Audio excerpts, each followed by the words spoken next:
Le chant du colibri. Chapitre 1. L'inscription.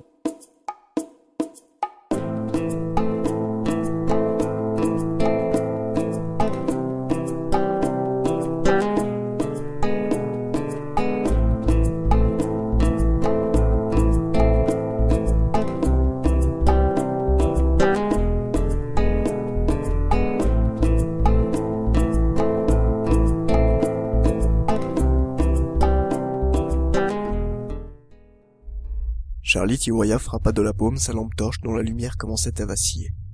Elle n'avait aucune envie de se retrouver dans le noir à plusieurs mètres sous terre. Quoiqu'avec l'eau opaque qui noyait le boyau, elle n'y voyait de toute façon pas à 50 centimètres.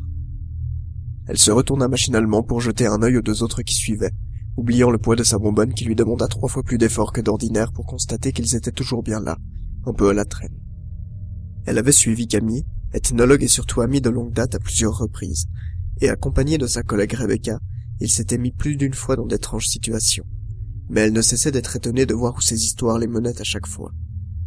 Cette fois-ci, cela dit, ils avaient plutôt intérêt à ce que l'instinct de Camille ait vu juste et de ramener quelque chose de convaincant. Sinon, ils ne reverraient plus l'Institut national d'anthropologie ou l'université de Tegucigalpa de sitôt.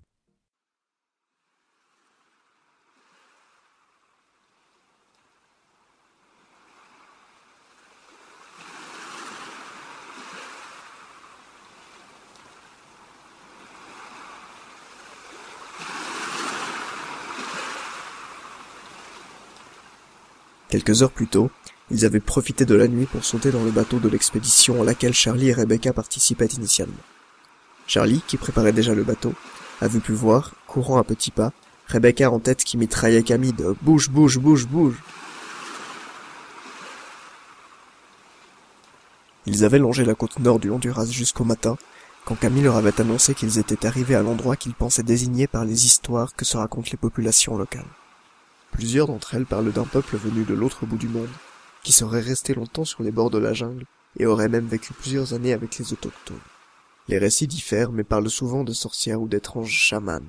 De telles similarités entre les contes des différents villages étaient rares, et Camille était persuadée qu'elles tiraient leur origine dans un événement historique.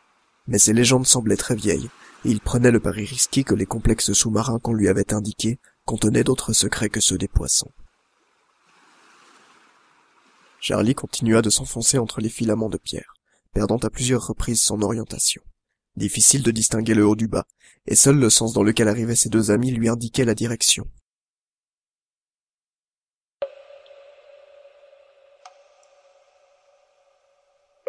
Une bonne vingtaine de minutes après qu'ils s'étaient enfoncés dans les galeries serpentant sous la mer des Caraïbes, ils se retrouvèrent dans une large cavité, toujours inondée, qui semblait être un cul-de-sac.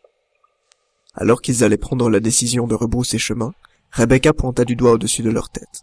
Ils virent 3 plongeurs les regarder à la verticale, qu'ils leur ressemblaient étrangement. Ils comprirent que Rebecca avait vu juste, et se dirigèrent vers le grand miroir. Ils transpercèrent sa surface, et émergèrent dans une poche encore plus grande que celle de laquelle ils venaient. Charlie retira son masque et prit une petite inspiration. L'air était respirable. Rebecca l'imita en poussant un soupir bruyant, et se retourna vers Camille qui se débattait pour enlever ses lunettes sans faire tomber sa lampe. Les deux se hissèrent sur les rebords du trou qui menait sous l'eau, tandis que Charlie avait déjà disparu plus loin. « Hé, attends-nous !» lui lança Rebecca. Ils contournèrent l'eau pour rejoindre la faible lueur qui émanait des mains de Charlie. Quand ils arrivèrent à son niveau, elle était figée devant une paroi, les yeux écarquillés et les lèvres entre le sourire et les tremblements. « Ça va ?» Pour toute réponse, elle leva le faisceau de sa lampe sur la paroi, et les deux autres rejoignirent son silence.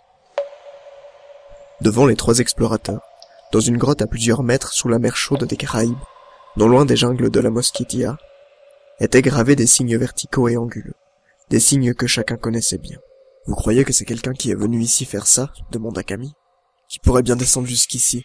Tu as vu comme c'était bouché? On est les premiers à passer depuis un bout de temps, » répondit Rebecca. « Elles sont remplies de mousse. C'est vraiment vieux, je crois, » ajouta Charlie. Elle passa ses doigts pour les dégager un peu, mais il n'y avait pas de doute permis.